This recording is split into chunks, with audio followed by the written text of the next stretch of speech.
Talawan kay siya na ako. Klaro kayo. Okay. Talawan. Anyway, we're going live now in a bit. We're actually live already, but Okay, give me the link so I can yeah, I'll share the link right share. now. Ay. Pag joke-joke unta ko ba? Mama at Papa, wag na kayong mag-away. Buti sana if Mama and Papa is the right analogy for that. You know? Obviously, that's not the situation here. Yeah, I'm sending you the link right now. Hang on, here we go. Yeah. Yeah, I send it to you via the messenger, private Okay, message. got it. You got it. Okay, cool. Okay. It's not too late. I'm hoping that people are still awake. Sabagay, Yeah. Daghan tao. So Friday night. So daghan Friday night under COVID. Oh, daghan tag OFWs watching also. Si Rona, no? Alert parts. Nice one. Okay. And Okay, so we've got 31 people. I want to make sure we have a huge number of people coming on tonight. what's your target by? It's nice to at least start with 50 people when we start with 50 people. All right. Cool. But like I'll just keep on sending, sharing this out on different pages. Oh, speaking of sharing, tama. Let we me need to share it out with a new group that I'm also connected with. Okay. Oh, you were out with the family? Nice. Yep, I was out. Yeah. Cool. And so I just got back right now. Grabe. Okay, we've got 50 people. When you go out with your family, grabe mga protocol ba? Yeah, you. It's all just wearing a mask. That's all. Okay. Actually, Singapore has become pretty much the same. It's like back to normal, except that you have to wear a mask, and there are areas where you can't sit. Like there are places that you've got this little sticker thing that says you can't sit here, or you have to stand here. And all that. That's the main difference. But it's very much back to normal. Like you've got a huge crowds in malls and stuff, but everyone's wearing a mask. So it's. How's the vaccine program going there? Has it started yet? I think it has. Basically, the government has already said that all residents will be getting it for free. Are able to avail of it, and it's compulsory. Compulsory. But essentially, everyone who is a long-term resident here, so anyone who is a citizen, PR, or on a employment pass or a work pass, whatever, you're able to stay here. Cool. So you're able to get the vaccine for free. That's nice. That's good. What's the population of Singapore, by the way? Just put things around 5. I think around 5 million or something. So a lot less than Metro Manila's population. Yeah, a lot less than Metro Manila's population. Yeah. Okay. All right. We're set. Okay, we're set. We can actually start. Oh wait, hang on, ha? One last thing. One small detail. Mahirap pag wala tayong wala tayong music bed para maganahan ng mga tao, 'di ba? Yeah, sure. Yung ating famous background music. 80s new wave. 80s new wave, of course. Yeah, man. Panahon mo na to. Labi na sa Visayas, Mindanao mo man susbuha nga lagi. Kana gid ang angay. Mas kusog man ang ang new wave sa Visayas, Mindanao.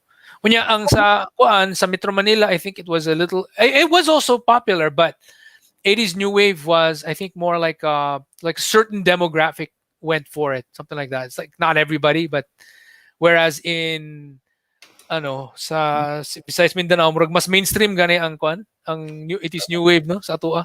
Well, I remember quite fondly movies like Baguettes or The Punks ba to, itong una na mga sila Aga Mulak. New wave man ang ginatugtog ato. Oh. New wave. All right, here we go.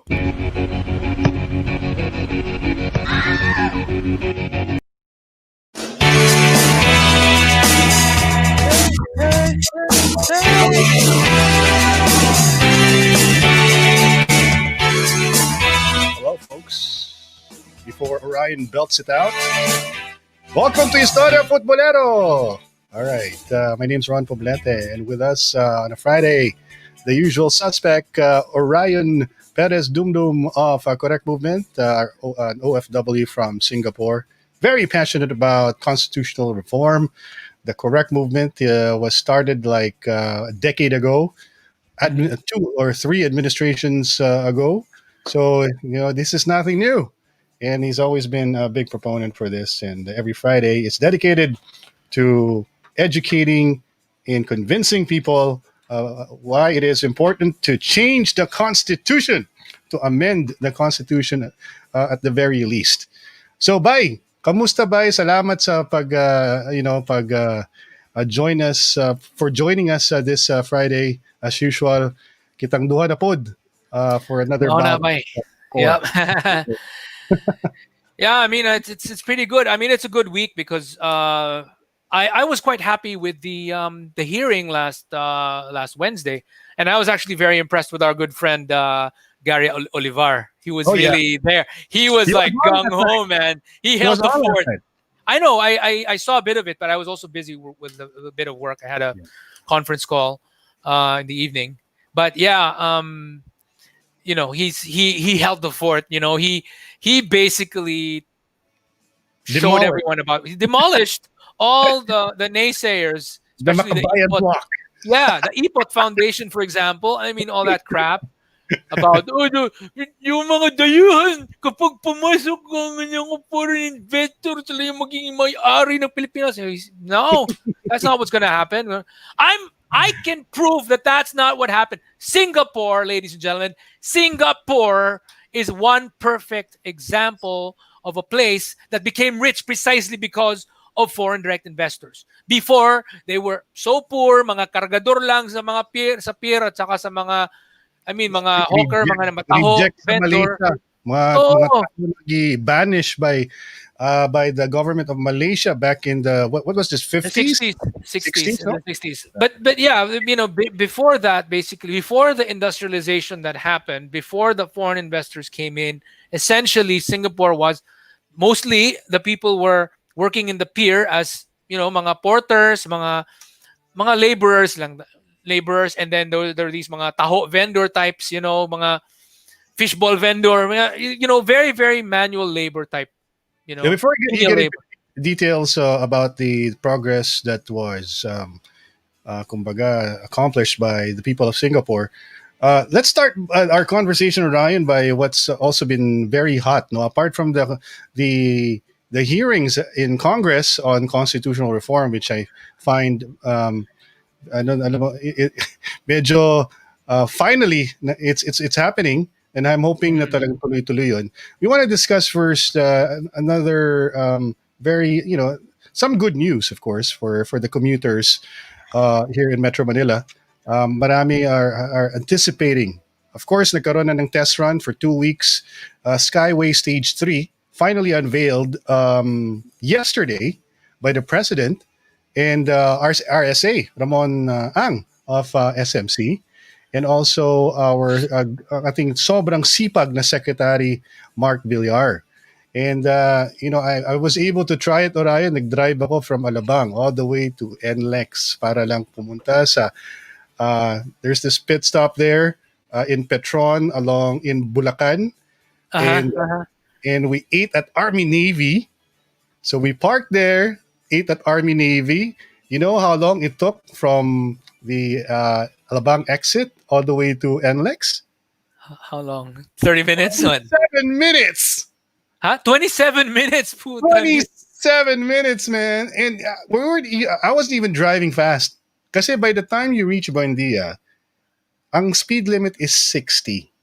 So 60 lang Ah, by until sa NLEX.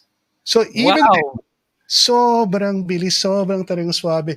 And now you can, if you can go to, if you want to go to YouTube, people have been posting their own testimonies and their videos of their experience going using the new Skyway, and it's been great. And um and people have been debating, sino ba talaga ang dapat bigyan ng praise at saka pasalamatan na nangyari to? Well, Sino first of yung all, credit? who Sino yung gets the credit? ikikredit? And first of all, let's just clear the ano no, the confusion. Kasi yung kabila, obviously the opposition will definitely deny giving credit this administration for finishing the project. Yes, it did start during Pinoy's time. Actually, the Skyway project started during GMA. But Mhm. kung isipin mo, that's part of the master plan here in Metro Manila because of the congestion. And the thing with the time during the time of Pinoy, when it was inaugurated in 2014, 2 years in the last 2 years of his administration didn't do squat on the right of way, which was very critical. Uh-huh. So what they accomplished is only 11% of the project until 2016. But now, tapos, it's done. Who fixed the right of way? This administration. So, the question is, kayo na bahala magusga, sino dapat ang bigyan ng credit? Di ba? Yung administration ni Presidente Duterte o yung administration ni Pinoy? Pero, syempre, I have to qualify rin Orion.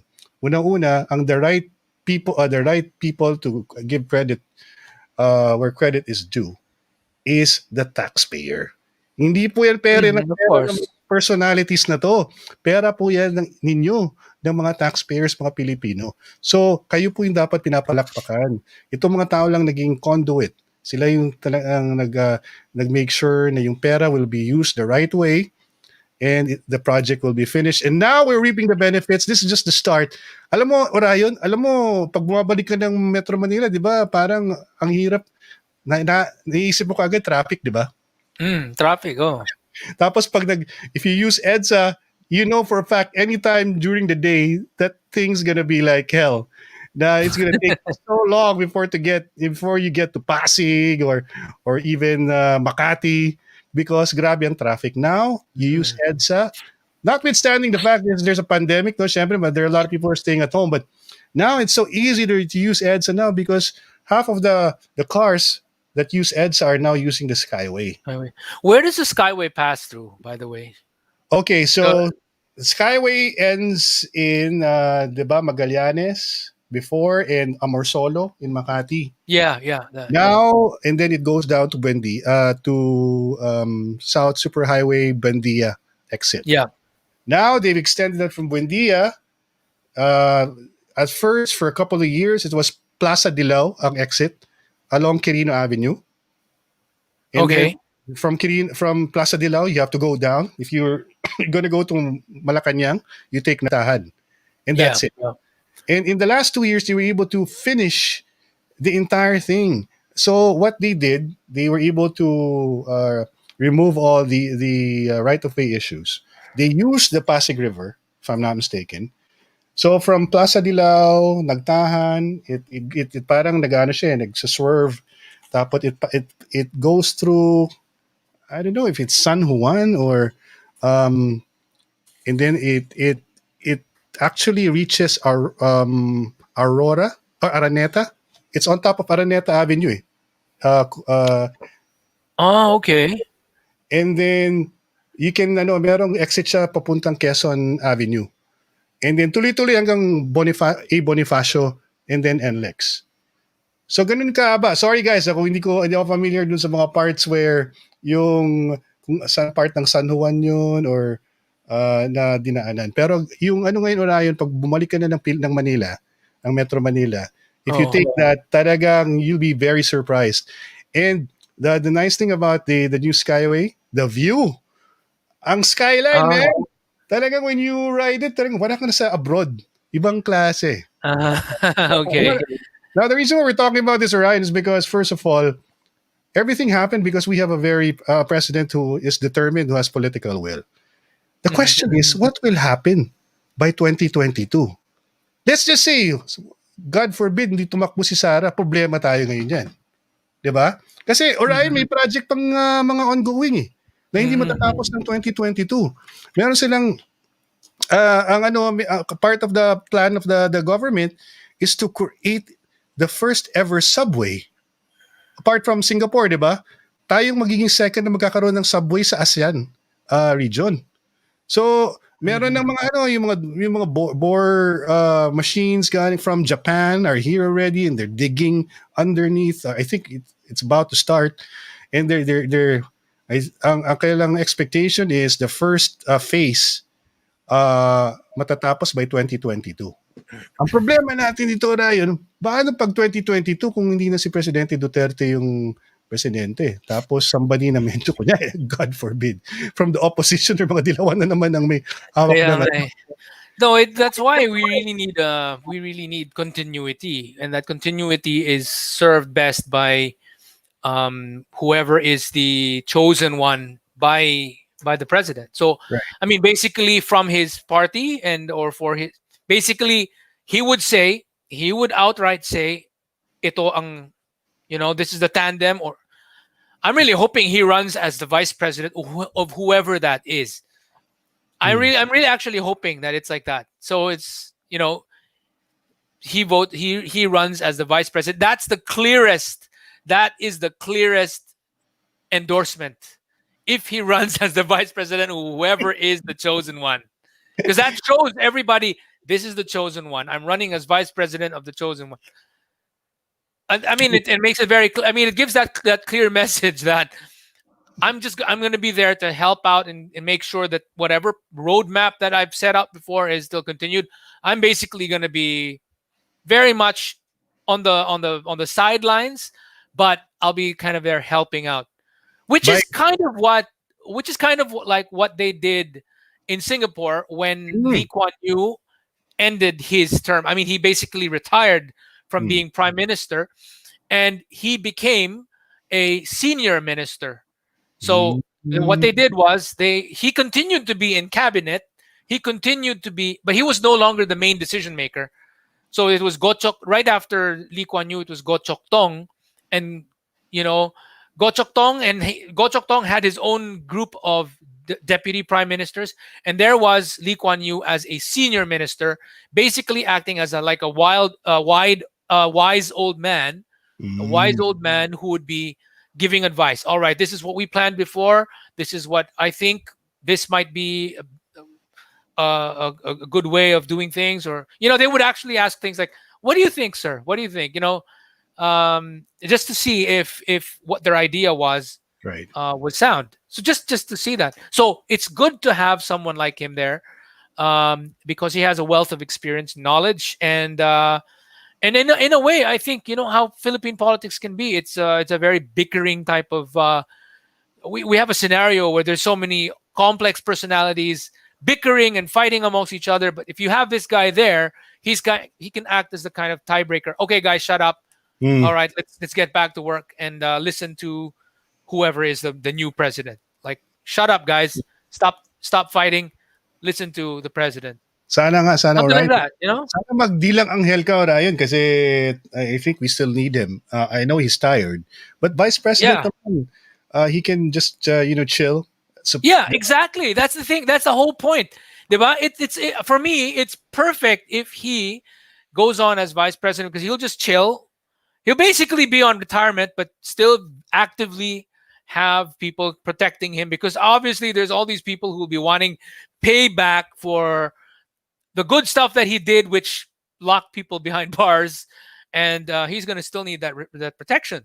So I think he needs to be vice president. He doesn't have to do much, but he's going to be there, present, helping out, sort of like, yeah, acting as that advisor of sorts, and especially for the actual, um, especially for the actual campaign and the actual elections, his presence on the ticket sort of like tells everybody else to just let's not fight against each other. Let's not have like five different DDS candidates fighting against each other. No, there's going to be one unified one so that we don't split the vote.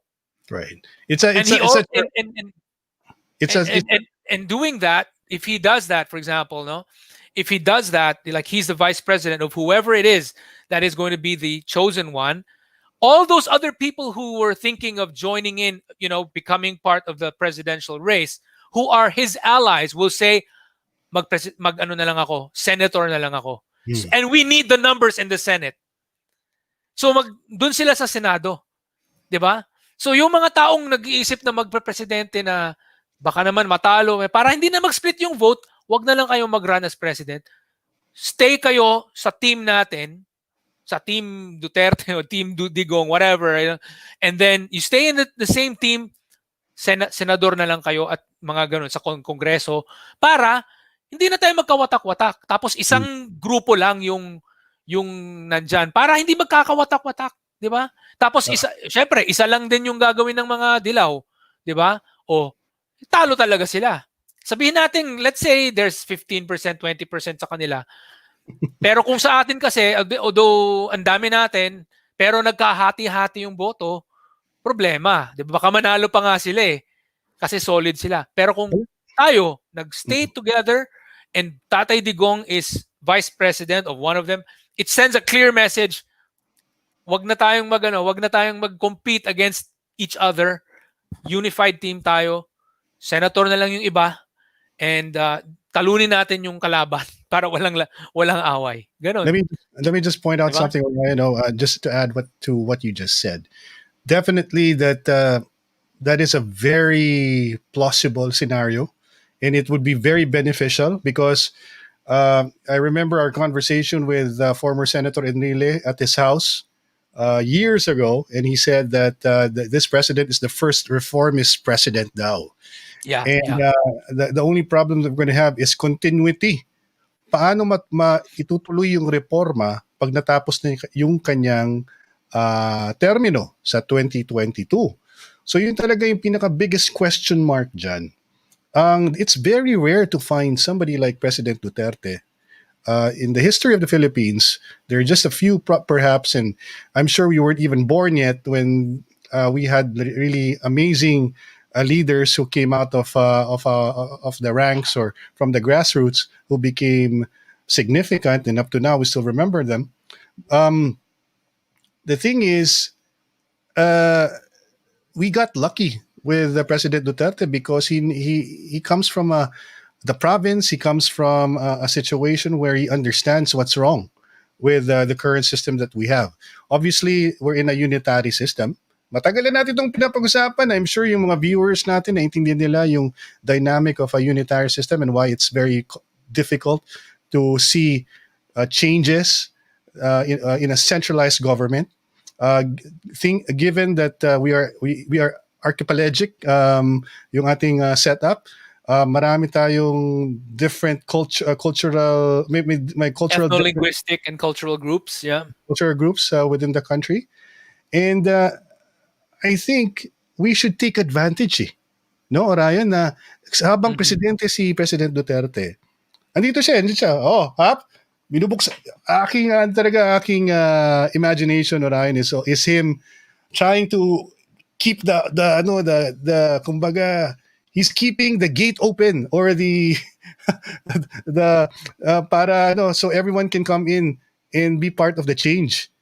Kahit na mahirap, difficult, sabi niya, come on, let's do it. Let's finish this.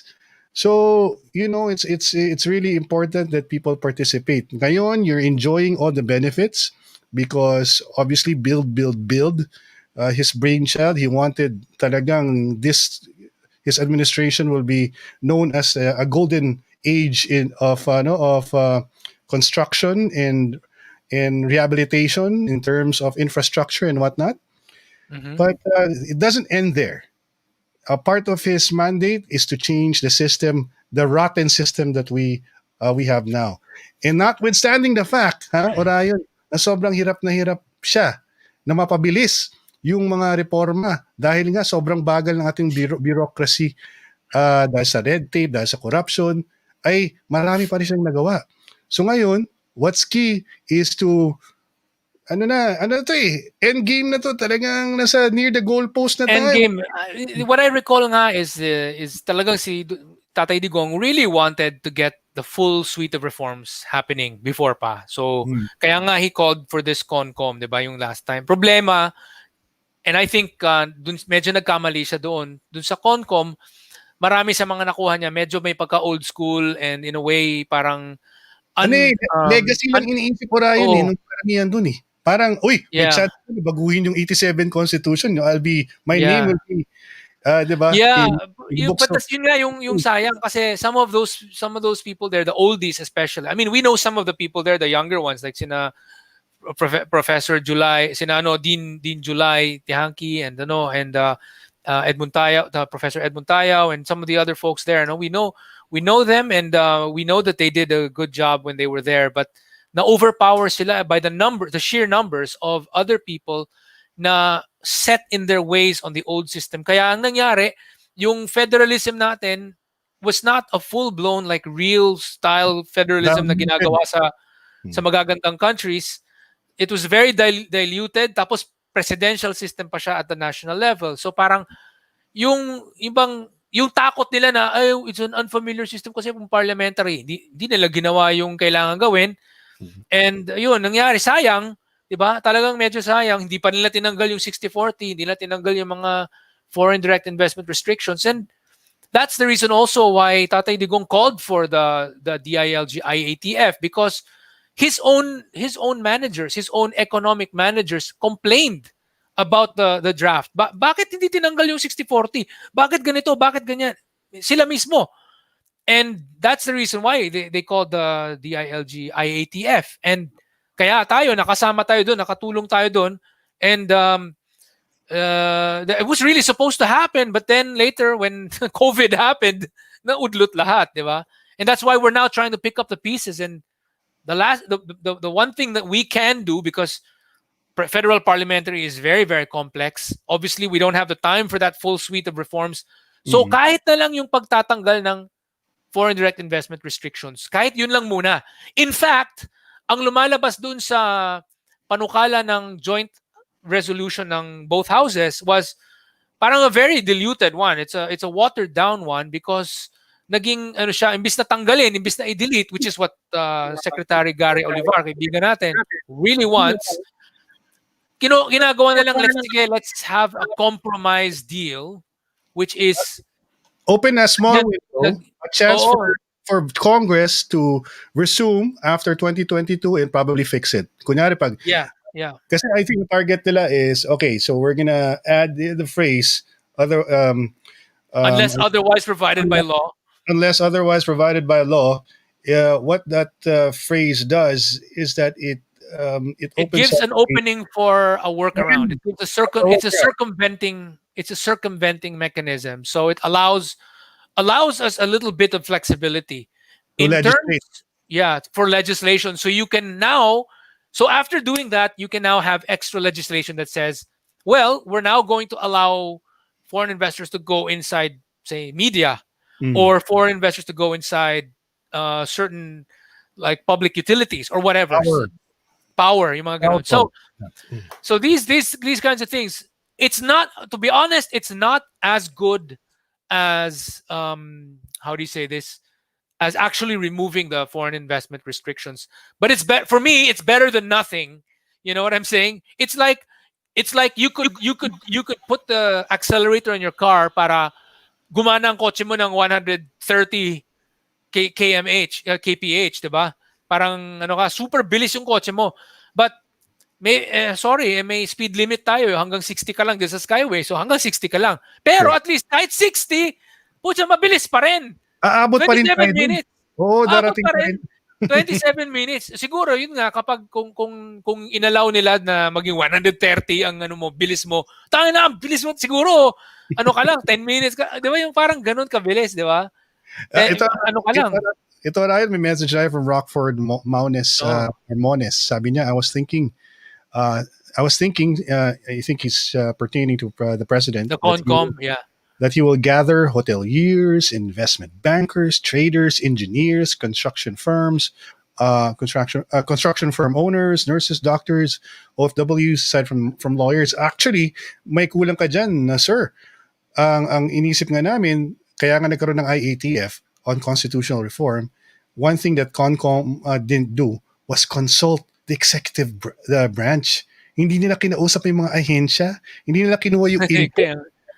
Tuloy nangyari, hindi na suportahan ng pinaka-important, very powerful economic cluster ng gobyerno headed by Secretary Dominguez. Hindi sila Di ba? They should have... Ang sabi nga ni Secretary Dominguez, Mm, if you ask me, I am very much pro-federalism. But if you ask me if I like this draft, no, I don't. Sabi mm, niya, gumano siya. Tapos yung si Per niya, sabi niya, nagdududa ako dito sa kind of how is the economic thing going to work? Kasi wala nang, where's the new money gonna come from? Kasi nga, hindi nila tinanggal yung 60-40. Peter Wallace also said the same thing about mm, hindi nila tinanggal yung 60-40. So, in fact, sa totoo lang yung pagtatanggal ng 60-40, yung economic provisions part, yung pag opening up to foreign investors, that is the reform that will have the most tangible and visible effects in the shortest amount of time. Kasi the moment you say, pwede na kayong pumasok, pwede na kayong, dadagsaan ngayon bigla yung mga multinational companies na nagtatanong, nag-a-apply ng business permit or naggagawa ng feasibility study. Oh, they'd like to go into the Philippines, ganyan. Right now, because we have all these 60-40, apprehensive sila. Ay, baka naman next year, sige, pasok ako ngayon. Tapos next year, mapasok yung industriya namin sa yung sector namin mapasok sa foreign investment negative list, 'di ba? Parang baka naman next time mapasok kami, hindi na kami pwede. Oh, so paano na? So that's why we really need to remove it from the constitution as much as possible.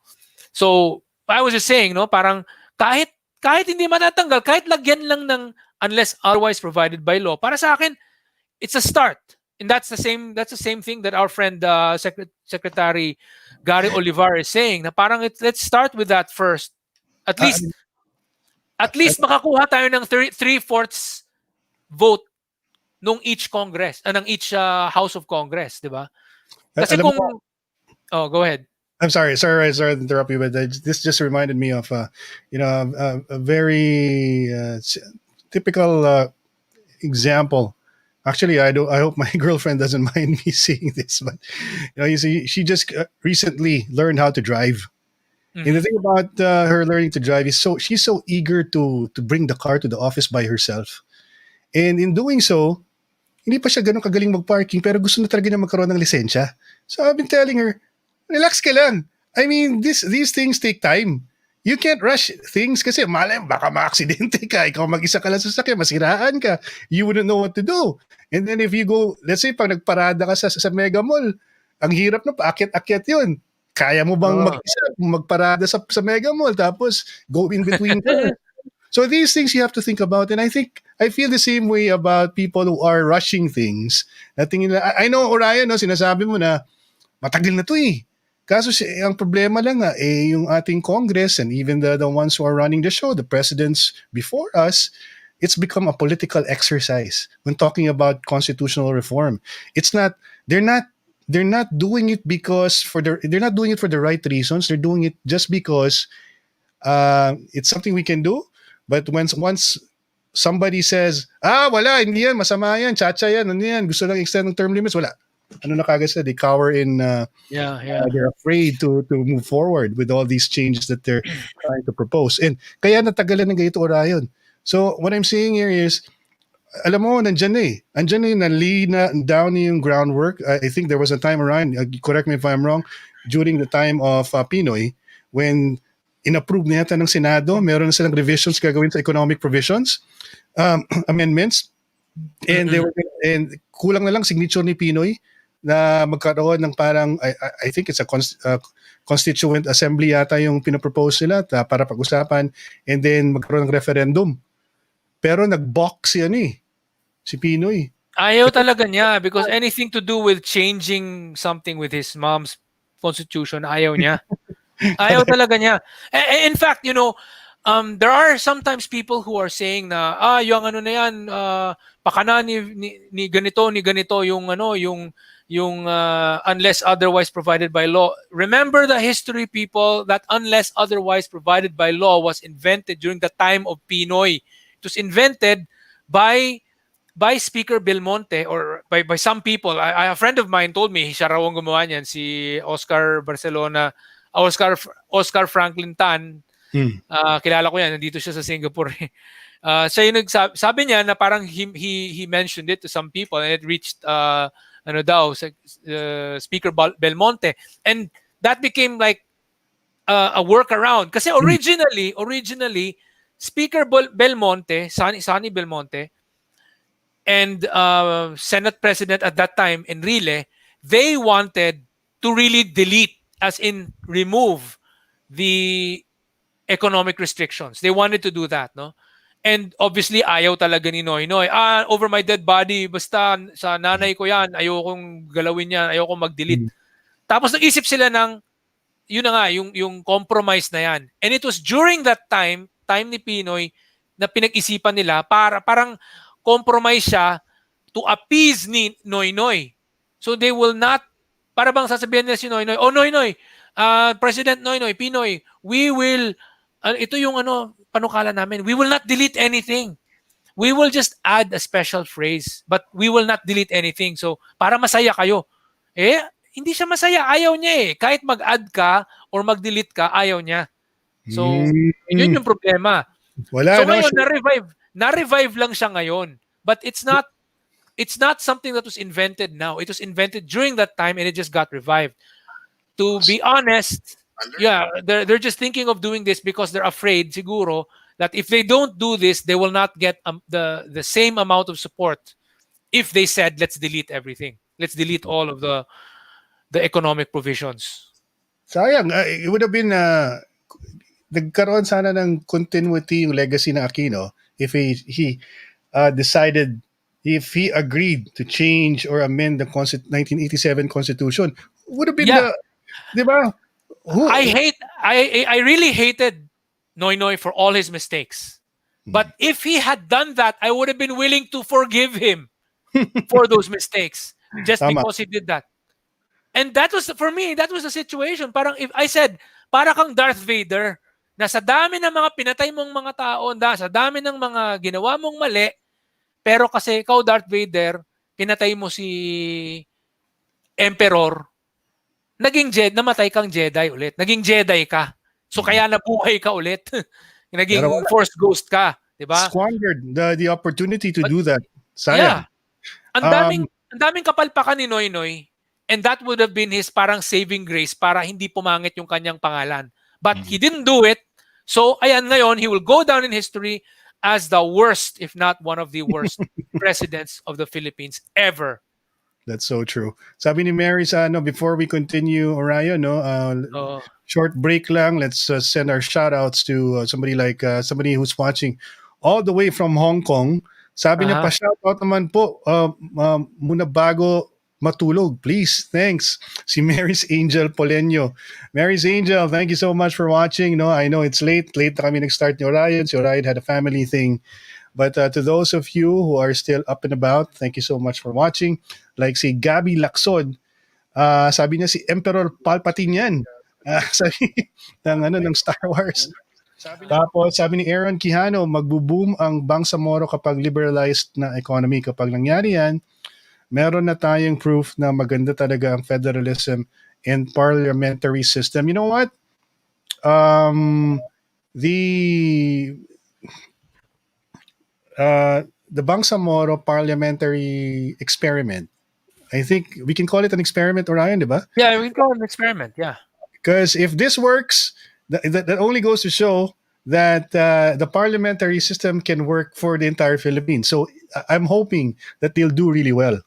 yung ating, and it looks like they're doing pretty well, actually. So one of the things is, there was a point in time where I think they had a relatively low COVID count or high recovery rate or something like that. Parang they were doing things right. And then secondly, now there's even this new data that comes out that they are the second highest region in Mindanao in terms of economic growth. And I mean, I think it's pretty obvious na because of their parliamentary system, parang yung wala na yung gulo at saka bangayan ng mga departamento, parang mas organized yung kanilang sistema because of that. And may sophistication na we know a few people who are now part of that that system na nakasama sa DILG Orion. And yes, that's right. Yeah. And they're flourishing over there. And we're hoping na talagang, I think they're suggesting to extend yata yung transitionary setup ngayon, no? Yeah, yeah. I think it's a necessary thing. It's not that easy to transition, but I think it's a good thing that they do, and I think there's enough proof that this system is working. Based on the fact that their performance is quite okay, 'di ba? And it's like yun nga, yung kanilang COVID parang okay sila relatively. Plus yun nga yung economic performance nila, it's quite impressive given Mm. the fact that for the longest time they're like one of the poorest and Kulelat. parang 'di ba kulelat sila dati pero ngayon parang lumalabas, umaangat sila, and how much more kapag binuksan yung ekonomiya, tinanggal yung mga anti-foreign direct investment restrictions. Kasi ang Bangsamoro, ang Bangsamoro region, maraming mga gustong mag-invest diyan na galing sa mga other Muslim countries. Gusto nilang tulungan ng kanilang mga kapatid na Muslim na Mm. nasa Pilipinas na sige mag-invest kami para mag-create ng jobs. Problema kasi dahil sa dami ng mga kalokohan ng ating constitution, 'di ba? Nahirapan silang pumasok. Kaya either hindi sila nakapasok or kung pumasok, hindi sila nakakapasok in a big way. So, we need to fix that para pumasok talaga, mag-pour in ang mga investments, and who knows, baka maging parang Dubai ang 'di ba, maging parang Emirates yung nangyari diyan sa lugar na 'yan. And everyone will now say, wow, ang galing nila. Dapat mag-federal parliamentary na tayo na open sa investor sa lahat ng region. Ganun sana. Sige, Orion, remind me to ask you again about that because there's actually studies to support that that kumbaga that theory na basta we'll talk about the studies that you've uncovered, Orion. You have posted something earlier and a very interesting. But before we do that, let me read this message from JP Bojongan. Hello po mga sir, do you think we can still get these foreign investments and compete with other countries in ASEAN once we ease these economic restrictions, considering Indonesia, Vietnam, Malaysia, and Thailand are very aggressive and they can offer more than the Philippines? Well, let me, before you start, Of Ryan, course. talk about that, let me just say one thing. We have the best English speakers. That's what I was gonna say. That's what I was gonna say. Yun yung wala yung iba. We Diba? have that, they don't. We can Diba? communicate with the investors very straightforward.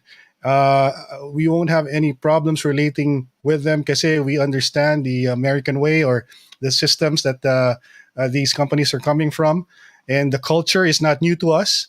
Yeah, yeah. And most of these investors from Europe in the United States or Canada, they're very comfortable with Filipinos. And Yeah, when yeah. and when they're here, and not only that, I think we have the best tourist spots. I mean, I'm Yeah, sure exactly. We have Thailand some of will the have best. something to say about that, but in terms of natural resources and tourism spots, and I'm sure investors would love to invest here. The thing is, Ryan, It's explain. it's really it's really just the 60/40 and all those other anti-foreign direct investment restrictions that's discouraging them from coming over. That's the only thing.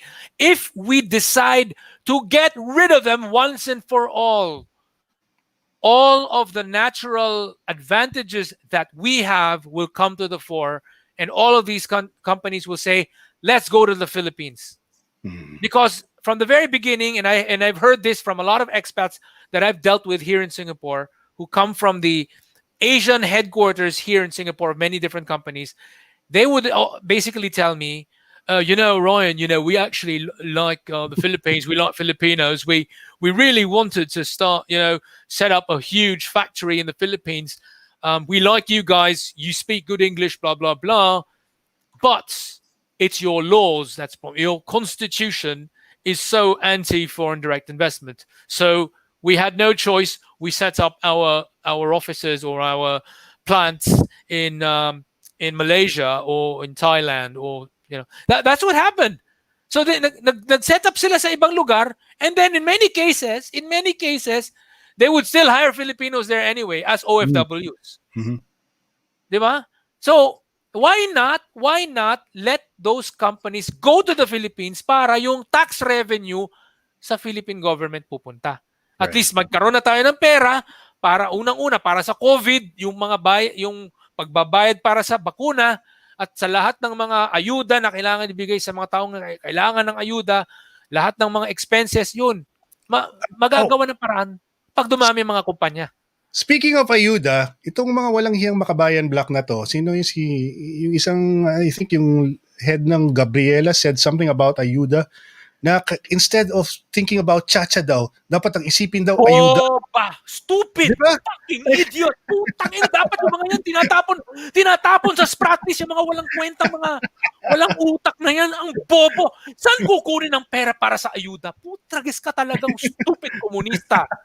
Bobang komunista. Putang Stimulus package daw kailangan, hindi daw boba. Boba, tanga. Bobang tanga. Yung mga act, ano yun eh? Ano yun? Yung parang, pangalan nun, yung parang teacher something yun eh. Tsaka yung, yun nga, mga act teachers. act teachers, yun, act teachers. At saka yun nga, yung mga Gabriela, mga si bayad France. muna. Ano France. pangalan? Yung France walang kwentang boba, yung bobang putang inang komunistang yan. Dapat tinatapos sa practice. I just want to say, refer to Ibon, parang pinasa sa Ibon, yung representative ng Ibon. Bobang yan. Tapos yung tatanga-tanga din yung mga ipot na yan, walang kwenta.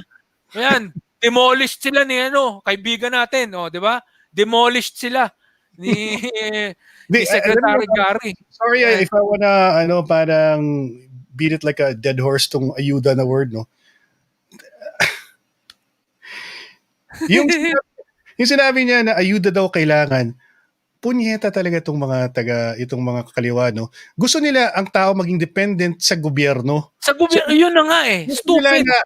Parati na lang ganito, oy, bigyan mo naman kami ng pera. They want to create a culture where people will expect the government na lang parati ang magbibigay sa kanila. Hindi yung tipong they're not there.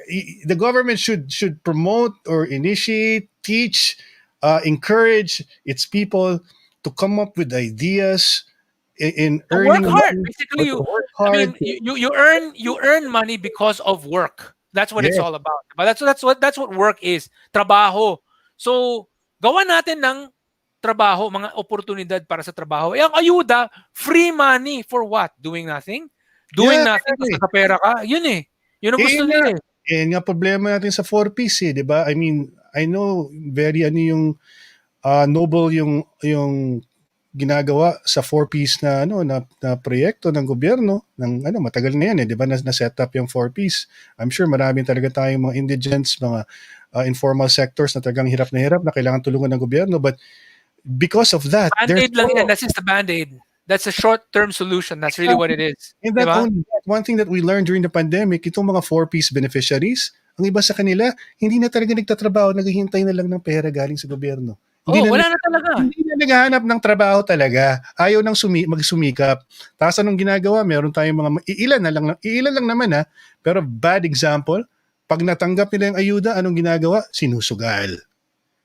Pucha. Pinapambili ng inom, ng alak, ng sigarilyo, ng mga bisyo. Yung isa nahuli pa, pinambili ng shabu.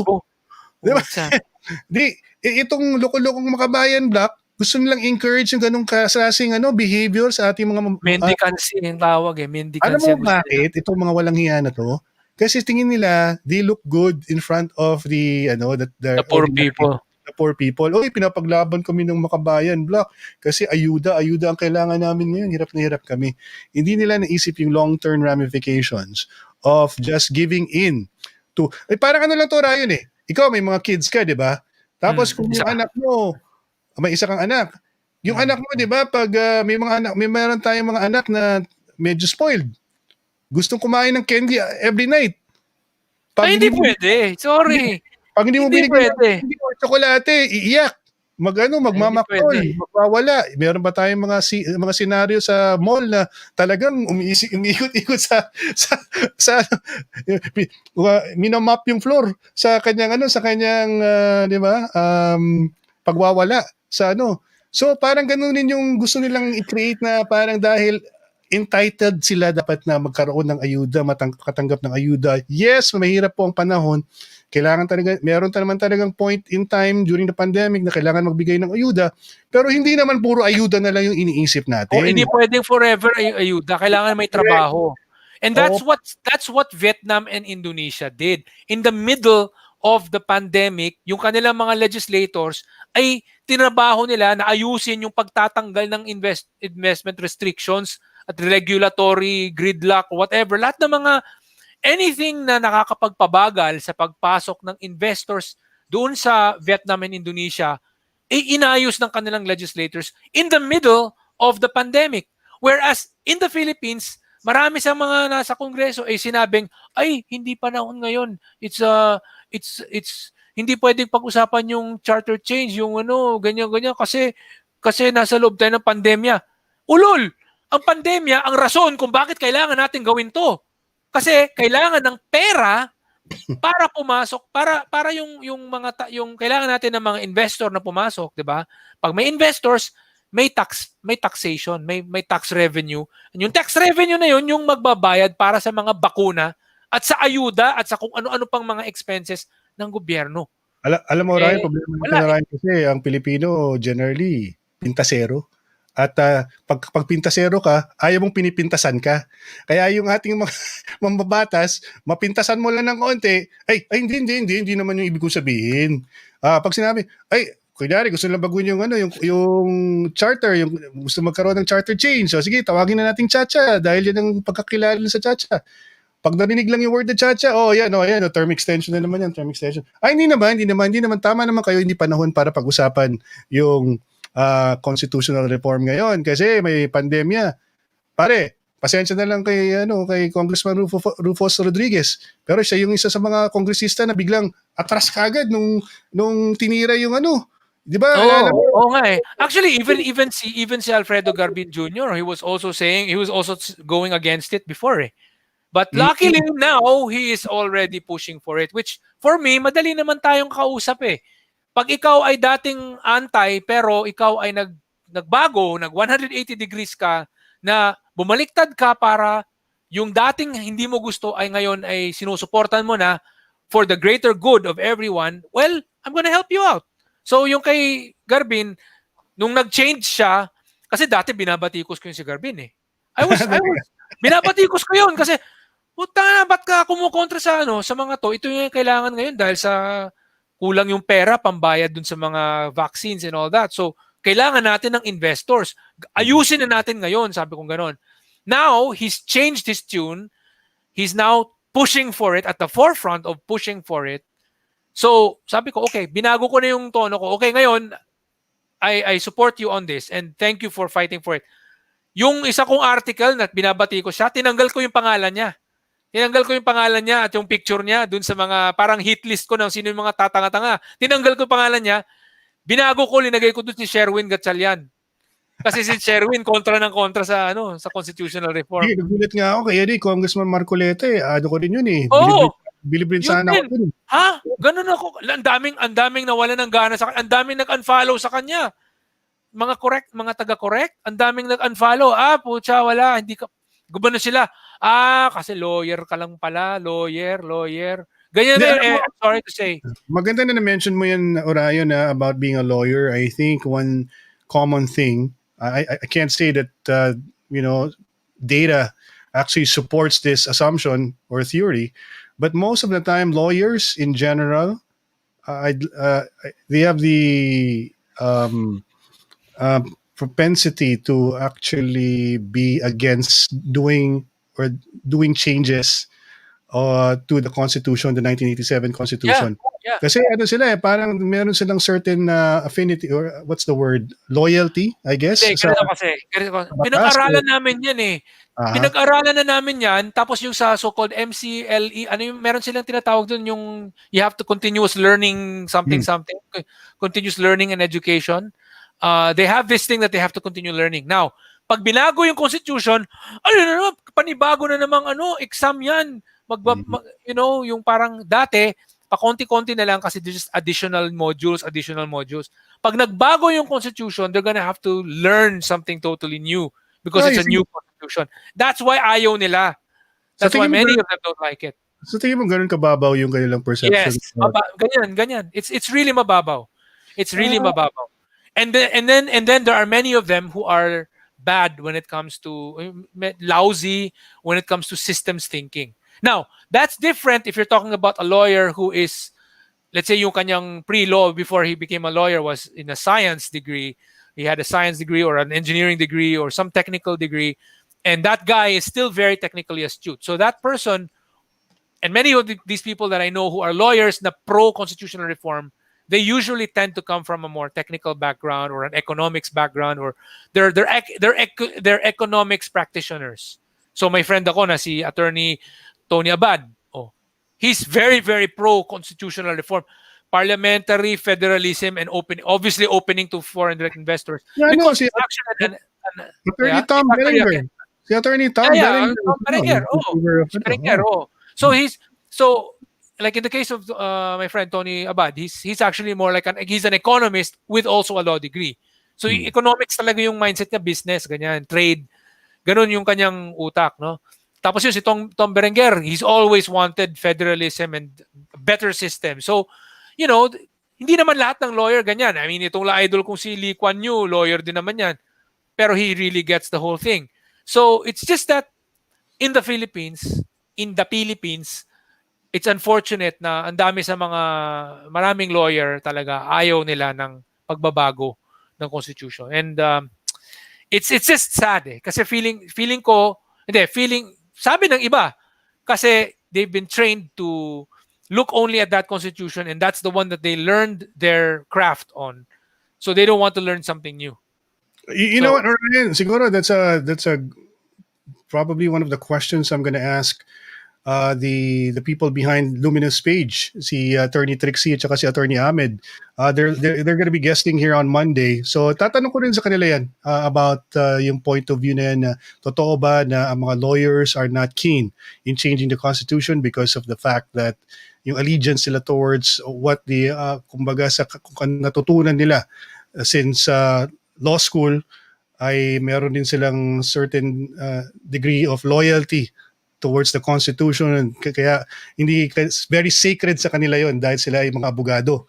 So yun rin, tatanong natin yan, na yun sa Monday for those who yeah, will be it's interested in a watching. practical thing. It's a practical thing. I mean, like, when for technical for a lot of IT experts, dati MCSE, ano ka, like say you earn that, that title, no, and you had all these really thick technical books that you had to, and then suddenly the company that you're working for suddenly says, oh, mag-shift tayo to a different system, and you need to get certified on it. Like, what? And then so yung lahat ng mga pinag-aralan kong libro na dun sa Microsoft Windows and all that stuff na, I'm gonna have to learn a new system. Mag-ano na ako, magiging Linux person ako. I mean, like, start from scratch ako. Like, Mm. some people are gonna be like that, right? So Kaya may expected yung resistance. there's expected resistance, Unless even though they're the ones amending it. Kung sila yung yes, magiging authors, walang problema. yeah. Now the thing is, like, if you're someone who's like really technically inclined, and you're saying, let's talk about the costs and the efficiency and all that, you'll think of it not from the point of view of, hindi kasi sayang yung oras na pag-aaral, pero you're going to look at it from the cost perspective. If I use this particular system rather than this system, sanay tayo dito sa system na ito, but it takes up too much resources, it's so expensive, whereas this one, modular, it's easier, blah blah blah, it's like, dito na lang, kahit sabihin natin you're gonna have to learn something new, but this is a better system anyway, let's go with that. So it's that kind of thinking sometimes that needs to prevail, and that kind of thinking is common. It's more common in the technical fields. It's common in architecture, it's common in engineering, it's common in IT, it's common in medicine, and etc etc. But unfortunately in the lawyer's profession, it's not. And the lawyer's profession is a very traditionalist, and Mm. like, Yes, parang so it's a true. very stodgy. It's I mean, a lot of people who are going into law, they would be wearing suits or or barong, it's like formal attire kind of thing. So it's parang it's traditionalist in a way. It doesn't want to change so much. It's conservative in that respect. Sabi ni Yeah. Carl Sanchez sa Orion, Sir Orion, kalma lang po. Baka tumatang ulan. Ay. Sabi ni Rockford Mondes, remove every restrictions that will hinder the economy to earn. Divino Jr., working for a multinational company, masasabi ko na totoo yan. Mabilis ang adoption ng new technology, not because it's cool, it's the long-term benefits. Yes, the long-term benefits. Um, Yeah. sabi ni Mike, sabi ni Divino, ay sorry. Sabi ni Brenton Bernal, Sir Ryan, ano masasabi niyo sa argument na hindi naman daw lahat ng sektor ng economy ang covered ng 60-40 rule? Only natural resources, land ownership, education, media, and public utilities lang daw. Here's the thing. Just get it out of the Constitution and put it in legislation. That's what we need to do. Unfortunately, and this is how everyone else in the world does it. That's how all other countries in the world do it. They don't have it in the Constitution, and they have it purely in legislation. That's our problem. Kasi they Alam do mo, not Ryan, release the Constitution. tama ka dyan. That reminds me of something. I think somebody mentioned during the hearing. There are only two countries who have the longest, I think, longest constitution all over in the world. Us and ano daw, India. Tayo lang Yes, daw India yung also. Yeah. dalawang countries na sobrang haba daw ng constitution. Yes. Dapat the constitution is very, dapat ano daw, It's very supposed to be general, very, yeah, it's supposed to be minimalist. It's supposed to be minimalist. No? minimalist. And, It's supposed and to be minimalist. And ang reason kaya talagang tinutulak natin tong mga mga amendments na to dahil masyadong ginawa nilang restrictive yung 1987 Constitution. They wanted to cover all bases para no confusion. They want to be more specific about certain things that they feel that were abused during the Marcos regime na nakalimutan nila na dilipas din ng panahon at magbabago ang mundo. Hindi nila Yes. na-expect na magkakaroon ng phenomenon na globalization na the economy will be interdependent with other nations. Ngayon, and they didn't expect that China all of a sudden will become a hybrid country na naging socialist government but ang economy capitalist. Diba? Hindi nila in-expect na Vietnam of all places. Sabi pa ng mga veterans, it became a joke, diba? Sabi nila, we back in the 60s, we tried 50 years ago, we tried very hard to get rid of the Americans. Now we want them back. And here's the thing. Those two so-called communist-run countries, China and Vietnam, they don't have their restrictions in the Constitution. They have them all only in legislation, and they have less legislated restrictions than the Philippines. Less. That's why when we look at the OECD report about ranking, let me show this Ryan kasi I wanted to get to that part because I mentioned that earlier. I wanted you to discuss this post of yours showing this chart. This is from Orion. He posted this I think today, no?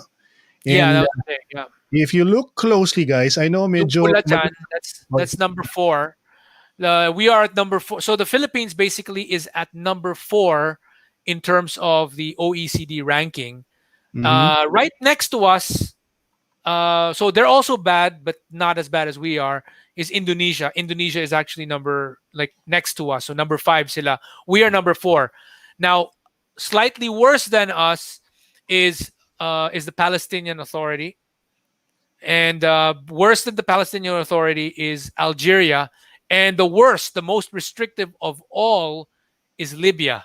So Libya. Now, Libya was like that because they could afford to, because they had so much oil. They had a lot of oil and not that many people. So they, in a way, they could afford somehow to be like that, restrictive, kasi dami naman nilang oil. There was a time when even Saudi Arabia was also like that because ang dami nilang oil. But before we even talk about Saudi Arabia being restrictive, before that, Saudi Arabia became rich because of the Americans. The American companies came into American oil companies, were the ones who owned the oil wells and the oil companies in Saudi Arabia. And then they had a sharing deal with the House of Al Saud. So though they had this arrangement, you own the land, we'll have a sharing deal, blah blah blah. We own the company. They made a lot of money, but they also shared a lot of that money with the Al Saud family of Saudi Arabia. And then later on, the Al Saud family, which also became very, very rich, they decided to buy out or buy a huge chunk of the shares of these companies, and they formed them together, and that became Aramco. That became Mm, the Arab American company, very interesting. Arab American Oil Company. Yeah. One thing I wanted Aramco. you to explain, though, Ryan, given the OECD study on foreign direct investment, it was mentioned in one of the discussions or the thread of that particular post you did, yung The about categories. the categories of kumbaga ito yung mga sinusunod criteria ng isang foreign entity or company in investing in a country. And the top on the of the yung sa top of the list is foreign yung restrictions, yung Yeah, the actual ownership restrictions. That's the first ownership one. So the restrictions. first That's the one is first. foreign equity. First one is foreign equity restrictions. Number two is discriminatory screening or approval mechanisms. Okay. Number three is restrictions on key foreign personnel. And Mhm. four is operational restrictions. So that's Right. what the OECD listed. Pinakatalo tayo because of our number one and our number three. Okay? So number one is because we have all of these in the Constitution.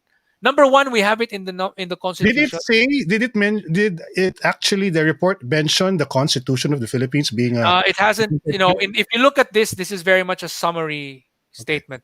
But if you read the research of a lot of different people and you look at the detailed explanations, you will see them mention it's in the Constitution. And then plus we also still have the most number of restricted sectors.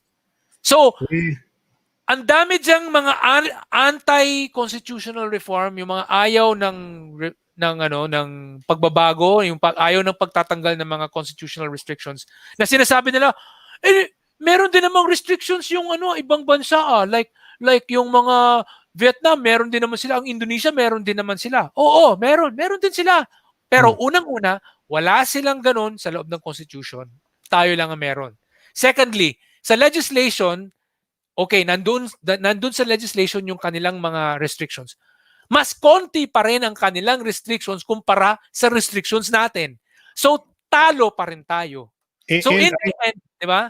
And I think, Orion, ang ano rin, kailangan rin natin sabihin sa ating mga kababayan kung bakit this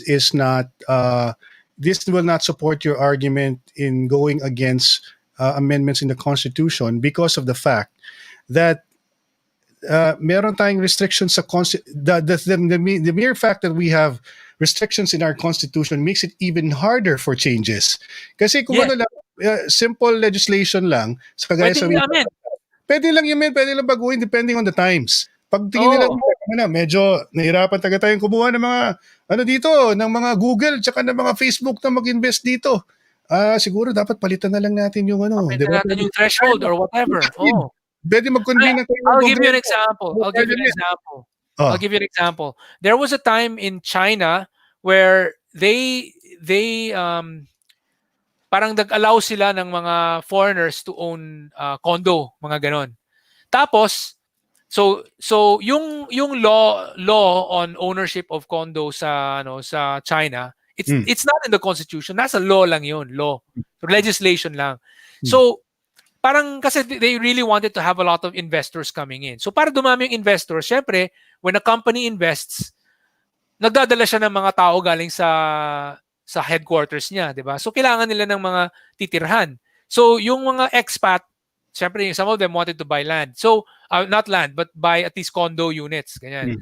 So naggawa sila ng law para maging mas madaling gumawa ng mas madaling makabili, maka-qualify ang mga foreigners para bumili ng condo. Tapos, there was a point in time na dahil sa dumami yung mga bumibili ng condo, nag-overheat yung market, yung cost ng condos doon sa China. Ginawa nila ng change na lang nila ulit. So they said, okay, ngayon yung threshold parang kailangan mo maglagay ng deposit. Pag ikaw ay foreigner at gusto mo bumili, may extra deposit or you should have lived in China for at least 5 years before. Marami silang inad na ganun by law lang. Kasi wala sa constitution. So parang flexible sila. Pag gusto nila na mag-attract ng tao, sige, pwede kayong pumasok dito, own condo. Ngayon na sumobrang dami, parang after 7 years yata yun, dumaas yung naglagay sila ng restrictions. O sige, wag muna, sumusobra na. So, change. Ganon. Right. Tulungan na lang kita, Orion. Gawin na, mas i-relate pa natin sa ating conversation ng constitutional reform. Nung nagkaroon ng pandemic, I think na-mention na to, Orion, nagkaroon ng pandemic last year. Ang Vietnam, ang bilis kagad nila they saw what's coming eh. Sabi nila, mukhang ito yung opportunity kasi kailangan natin mag-generate ng revenue para sa gobyerno at ng more investments. Baguhin natin yung ating I think yung restrictions sa foreign equity. So ngayon ang Vietnam mas lax na ngayon, bukas na bukas na ngayon. Foreign investment. That's the one. That's the one I was saying that they were yung mga legislators ng Vietnam during the middle of the pandemic sila nagparang 24/7 ay nagko-convince sila para erase bago to luwagin natin yan. Ang dami lang ginawang ganoon. Tapos ang bilis. May documentation ba yan, Orion? Meron. There's so many articles all about that. There's so many articles and news videos about that na tinutukan talaga ng Vietnam at gumaya ang Indonesia, ginawa din nila yon na they nakahatak sila successfully nung mga kumpanya na galing sa China. Nakuha nila. Ang Pilipinas, lots. Kaya yung mga nanonood ngayon, yung mga yung gising na gising pa sa ganitong oras, gusto lang namin ipabot sa inyo. Ano bang nangyari nung pandemya? Ang problema, merong mga gustong mag-introduce ng mga reforms, pero napintasan ka agad. Sinabi ka agad, ano ba yan? Bakit napapag-usapan yung chacha na naman? Hindi yan panahon para sa pandemya. Tapos ngayon, because that requires a constitutional convention or anong tawag nito? Yung 2 ways, di ba?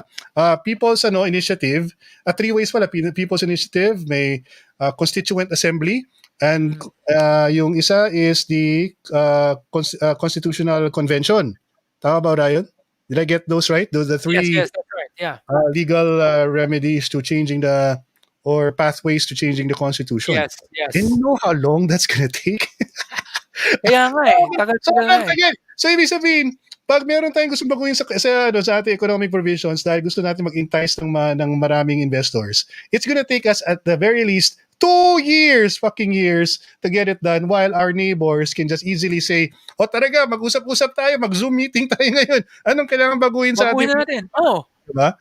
Kasi instantaneous kasi nasa law lang. So kailangan nilang tapos nag-overnight pa sila kasi nga even Singapore, by the way, does that, yung mga overnight sessions. Pag kailangan nila yung mga marathon na ang dami nilang law na kailangan baguhin dahil may crisis, ganyan sila. Ganun ang ginawa ng Vietnam. Kasi nga, it's only in legislation. But the problem with some lawyers is they want things set in stone, so you have to make it so hard for this to be changed na you cannot do a simple majority na pass yung law or change na yung law. You need to have 3/4 of the Constituent Assembly agreeing to it. And after you have that, you will have a referendum na kapag nanalo ang yes, okay, pwede. And it will take a long time before you get people mag-ano ka pa ng COMELEC. Diba? It's gonna cost money. Mahal magkaroon ng referendum. So kaya nga yung plano, sabi ni Senate President Soto, isasabay daw sa 2022 election. Yes, yun na lang. Sabi nga nito ni Paula, may question ako guys, kung 3/4 voting, paano bilangan sa Congress at Senate? Alam nyo, naging contention po yan kasi when they also had that, alam mo, ang Senate tsaka Congress, natural, yan sila para adversaries yung dalawa na yan Kanya-kanyang turf yan sila, parang hindi maiwasan na pataasan ng ihi yung dalawa na yan. Kaya yun problema sa bicameral na system na legislative body. ang Senate sabihin nila, oh, teka mo na, mas meron kaming mandate kasi mas marami kaming boto ng eleksyon. Kasi senador kami, kayo, distrito lang inyong ang inyong nirepresentahan. But they are the majority, di ba? Because they represent most of the different districts in the country. So Yeah, yeah. the congressman naman in turn will say, teka muna, sino ba ang voice ng tao talaga? Kami, di ba? So dapat kami ang mag-decide. Ngayon, wala daw clear-cut provision yata. Correct me if I'm wrong, Ryan, sa There's no Constitution. clear cut. Okay, there's no clear cut provision in the 1987 Constitution because that particular provision about the way the Constituent Assembly voting would be done Yeah. was written when they originally thought of it to be unicameral, and Oh. then at the last minute they decided to revise everything to make it bicameral, so they will have a Senate, ganyan ganyan. And when they did that, they forgot to change that part para maging bicameral din yung mode of changing the Mm. constitution. So Mm. ngayon, there are two ways of looking at it, but one way of looking at it is okay, it'll be done separately. So three Ganun fourths talaga. of the yeah 3/4 of the Congress of the House and 3/4 of the Of the Senate. Senate. Ang dapat mag-vote Yeah, ng yes. mag-vote ng yes. Yeah, so it's going to be very hard, and because it's so hard to do that, they seem to have no choice but to make an appeasement compromise, which is yun nga, that's the reason why they're looking at using that language unless otherwise provided by law, because if they don't do that, they might not get the numbers to Mm. pass it. Kung Diba? pag naging wholesale change kasi yan, guys, unfortunately, ang pinakaunang establishment that's gonna make contra is the Senate. Kasi, Senate, yeah, yeah. kasi yung devolution na concept, sila tatamaan dun eh. Wala silang sa totoo lang, may mga tao nga sa Kongreso yung umalis na yung dating chairman ng constitutional amendment sa Kongreso, si Rufus Rodriguez, is a Oh, big proponent of regionalizing the Senate. Paano papayag ang Senado niyan? Doon pa lang talo na yan. Zero na, bagsak na kaagad yung natin, yung yeah, ating yeah. No, efforts. I think the only way to go now for this to happen is constitutional convention na lang siguro tayo. Let's have a constitutional convention, kasi if we do it constituent assembly, although it would seem to be cheaper, you're never going to get the numbers you need to get these changes happening. So let's do it by a constitutional convention like what Chile did. And yeah, I think it, and then let's give them 1.5 years to convene and do everything, and as in they have all the time in the world to get the right draft together. We'll get, maybe what we'll do is we'll give them all the good drafts that exist already. There's the PDP Laban draft, there's the centrist proposals draft, there's the People's draft, there's the GMA's Concom of 2005 draft, there's the 1971 Constitution, the Malolos Constitution. We'll have all of that.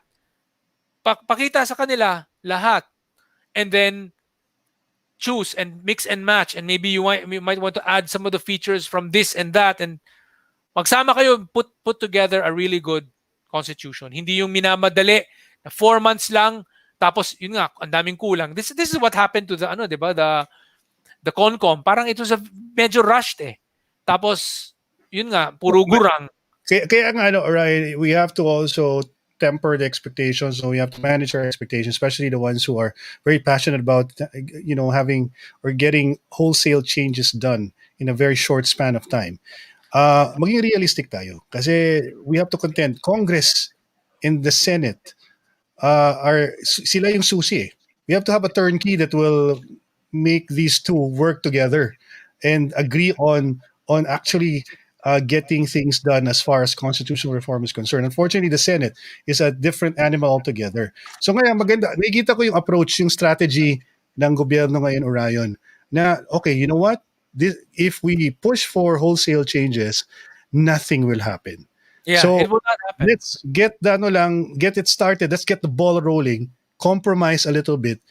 Let's just do one small change to the Constitution, hoping that eventually, along the way, that will become Kaya nga takot yung mga ano eh. Alam mo bakit takot yung mga dilawan na pag matuloy ang ano na yung small amendment na yan sa Constitution? Alam kasi nila, May president na oo, nagbago. So oo, pwede na palang baguhin ulit. magsa-snowball na yan. Double Wala na nang yan. nakatakot na baguhin yung Constitution kasi alam nila mag-work. Pag binago lang yung small provision na yan on the economy at biglang humataw ang bansa, guys, guaranteed magiging irrelevant na It's like yung first time mong pumunta sa bahay ng kaibigan mo na hinahanap mo sa mapa, hindi ka pa nakapunta doon eh, di ba? So ang tagal-tagal mo, saan yung pagpunta diyan ganyan? Ngayon, nahanap mo yung lugar, next time mong pumunta, alam mo na saan ka pupunta kasi napunta mo na. Kumbaga, once you've been there, once you've actually found the place the first time, the next time it's easier to go, 'di ba? Mm. Kasi yung unang mong naghahanap ka saan yung Totoo anong yan, ha? street yun ganyan, 'di ba? Totoo Pag yan. ikaw nagda-drive hindi mo alam saan pupunta. Pero next time nakita mo na alam ko na yan, napuntahan ko Hindi, na yan dati. So yun idagdag ko yun. lang rin sa example mo, Ryan. Usually, pag meron kang dapat puntahan na hindi mo pa napupuntahan, gabi Yun pa nga lang, before the day, the night before, yung matutulog ka, medyo stressed out ka na. Medyo ano ka na, parang hindi ka mapakali. Ano kayo? Hindi ko naman alam paano pa. Wala ako. Baka mawala ako bukas. Baka paikot-ikot ako doon. Baka lumampas ako. Meron ka na kagad mga expected na concerns at worries. Yan ang nangyayari sa Constitution because this hasn't been done before since they framed the 1987 Constitution, since it came out in 1987. Ay wala pang naka successfully amend that Constitution. The funny thing is, Di man lang nila na-realize itong ating mga mambabatas dahil syempre personal agenda lang umiiral paminsan kadalasan sa ating mga politiko, ay tayo lang yung constitution yata sa buong mundo na hindi pa na-amendahan. Simula Yes. ng 33 years. Ang tagal-tagal. Other countries nakapag-amenda na yan after 5 years, may bagong amendment na yan. Oo. Wala sa atin 33 years never not a single comma or period has been changed. Yun ang nangyari sa 1987 Constitution. Sobrang hirap. There's this question, okay? Tingnan mo yung kay JV ko. Gusto sana ni Dr. Clarita Carlos. Lagay mo nga dyan. Hindi, not this one. Yung isa, gusto sana ni Dr. Clarita Carlos. Kita mo yun? Wait ha. Ito. Okay. Nakita mo? Ayan. Sabi ni JV ko, gusto sana ni Dr. Clarita Carlos holistic approach na. Di na raw sasapat yung remedy na economy muna. Need na daw i-set up yung 3-point agenda para pag inoperate na raw yung better system, mas magagamay na natin ito agad. Instead of buying more time na unti-unti pa overhaul the entire system to make things better. Another analogy dyan sa go ahead. Okay. JV ko Ryan, ikaw, siguro may sasakyan ka ba sa Singapore? Mahilig ka ba sa kotse? Wala akong sasakyan dito. Wala akong sasakyan dito. Yung sasakyan ko nasa Manila. Sa Manila. Pero nasa ikaw, Manila. You're a car owner, you understand yung maintenance ng sasakyan, di ba? Yes. Alam mo naman ng Pilipino, gustong makatipid, pag may nakikitang, alam niyang may sira na lumalabas na yung check engine, tinatakbo pa rin kasi kasi tumatakbo pa rin yung sasakyan. So instead of actually going to the mechanic and getting it fixed, and getting the parts replaced, or following the actual lifespan of yung auto parts mo, yung mga bagay nagpapatakbo ng sasakyan, ay inaantay natin hanggang masira totally. Masira na siya. Yun nga Oo. Pag nasira niya yung sasakyan, itotow ka na sa Skyway dahil ayaw nang umandar, pagdating, mas napamahal ka pa dahil itinow ng... May towing fee ka. Baka 7,000 pesos dito. Tapos pagdating sa talyer, dahil maraming nadamay na pyesa dun sa sasakyan, dun sa pinabayaan mong sira, ay mas lumaki patuloy yung gastos. So I think yung comparison ko is applicable to what's happening now with the Constitution. Na tama si Dr. Clarita Carlos to a certain degree because of the fact that pinipiecemeal natin isa-isa. Na baka actually ako nga mismo I totally agree with Dr. Clarita Carlos kasi she's a good friend of mine and we are always talking about constitutional reform and all these things, no? And I totally agree with her kasi kaya nga ang pinupush ko lagi is yung 3-point agenda. Unfortunately right now nagkataon na dahil sa COVID, dahil sa mga daming panggugulo, walang time. And mangyayari lang, we only have time for, at the moment, just one thing. And the best thing to change with this short amount of time is really yung economic restrictions. So at the very least, I think I totally agree. Let's fix everything. But because we don't have the time to do it, we might as well get that part fixed first. Yung um, Appetizer. yung ano, yun, fix that part first. And hopefully yan, mangyayari dyan ha, maayos yung situation nung sa Bangsamoro. Because they are already on a parliamentary system. So sila, they will be able to bring in as many investors as possible. And sila, pag yumaman sila, they are showing a good example to everyone. And sana, inshallah, maging richest region Region. ang Bangsamoro Tomorrow. sa buong Pilipinas. At lahat ng tao ay maiinggit at sasabihin, sana kung ano meron sila, dapat meron din tayo. Pag-parliamentary na tayo. But of course, I would also want na as soon as we have a new president in the next term who is the anointed one, and hopefully nandyan din si President Duterte on his or her ticket as VP. Sana ha. And we have the numbers we have for the numbers that we need for the Senate and all that. Gawin na natin yung mga reforma. Immediately, constitutional convention na lang kung pwede para mangyari. Now, if we have the numbers that we have more than 3/4 of the congressmen na kaalyado talaga ng bagong presidente, ay pucha, pwede nating i-constituent assembly na lahat ng mga reforma ay magagawa. So kung mangyayari yon, if we have that mechanism na ang dami nating kaalyado na nandun sa Senado at sa House, and we have more than 3/4 ha, we can do constituent assembly. If we don't, then we will need to do constitutional convention. Ito guys, yeah. we want to end on a positive note here, Orion. So gusto natin na let's look at it long term, yung the possibilities. Think of it na this is just the start. If we get hopefully talagang matuloy yung economic revision or amendments, economic provision sa constitution ay talagang ma-amend at payagan ng Senate at matuloy, dahil hindi diyan lang mag-uumpisa. And I think it's going to take us like 2, 3, 4, even up to 6 years before yung ating iniisip na wholesale changes will happen. So for the meantime, I think we should, ang pinaka-importanting part ng proseso is to get people together.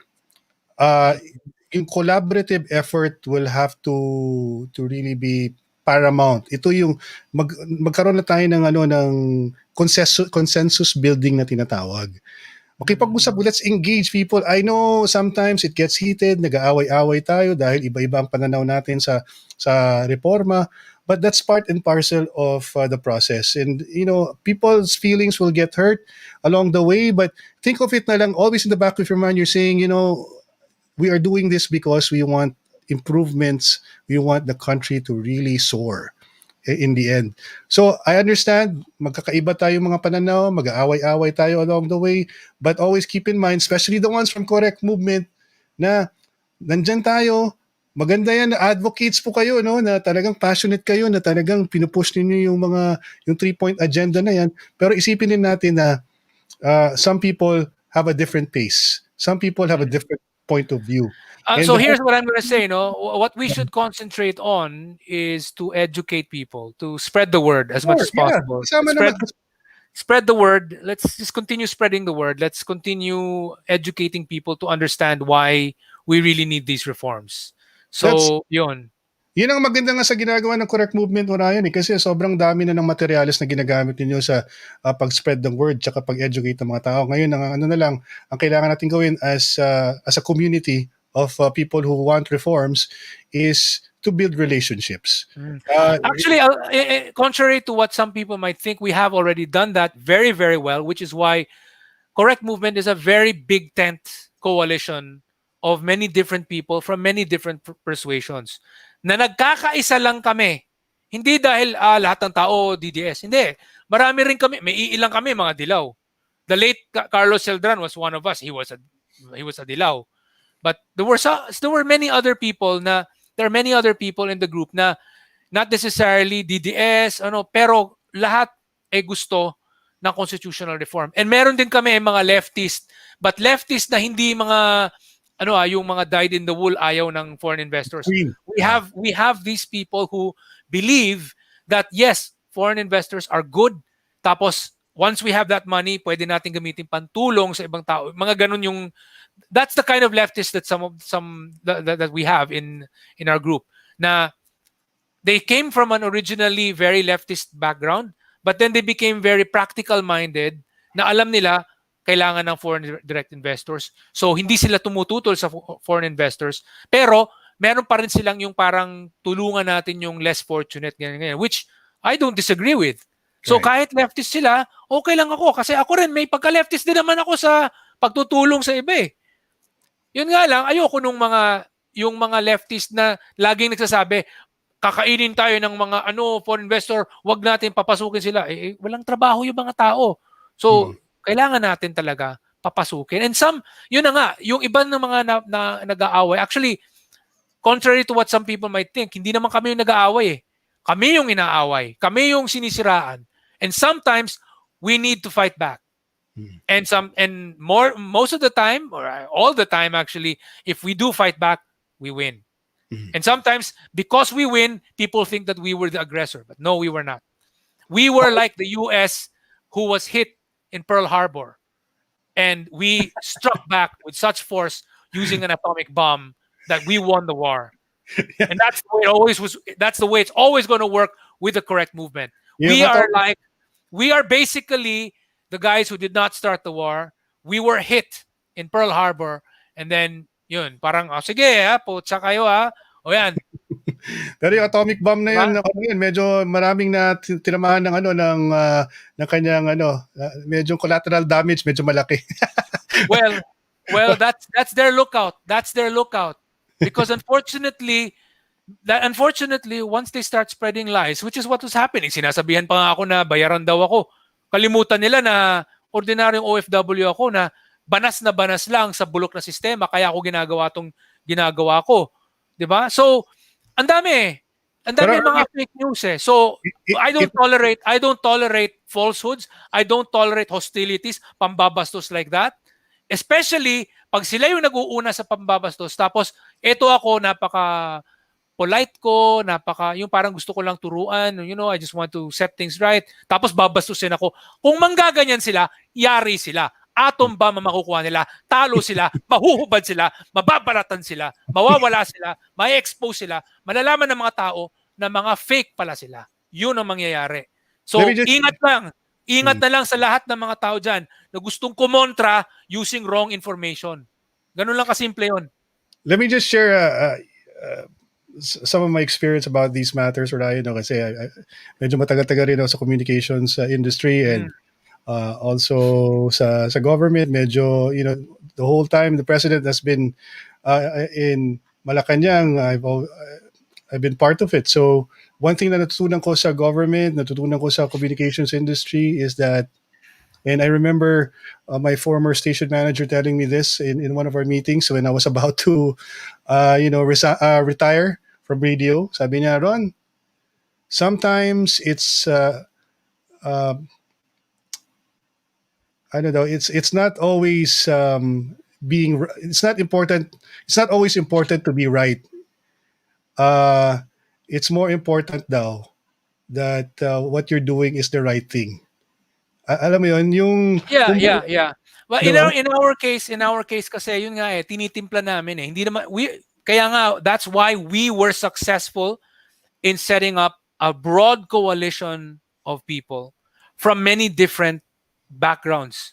As I said, meron kaming mga right-wing, meron kaming left-wing, meron kaming centrist. Most of us are centrist. I am a centrist.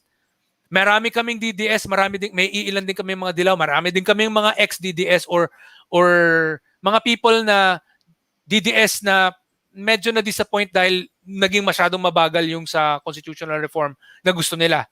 So may mga ganyan kami, iba, varied. There are some people na yun nga, as I said, ex-communist and all that. But we were able to get these people together because we know how, alam naming magtimpla. Now, so as I said, ako, patient naman din ako na tao eh. I was very polite. I was very nice. Pero ginagawa ko. And kahit ginagawa ko, I stayed put, calm, polite. Pero ginagawa pa rin ako, 'di ba? So, there's a point where you need to do that.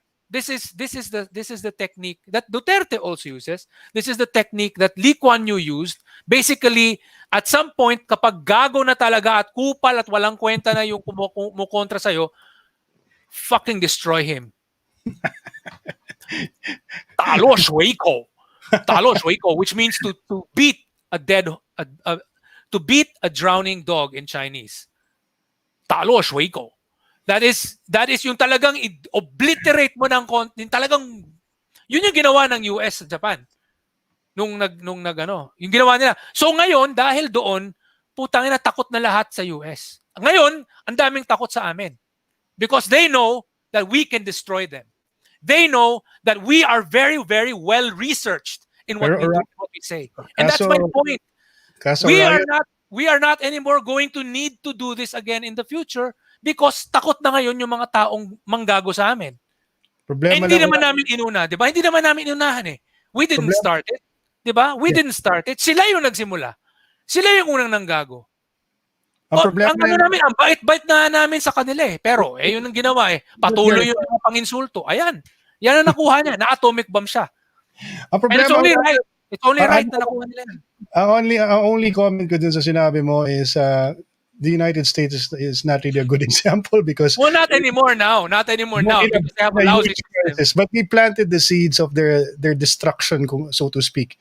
Kasi they dominated countries for the longest time, but now they're reaping the horrors of it.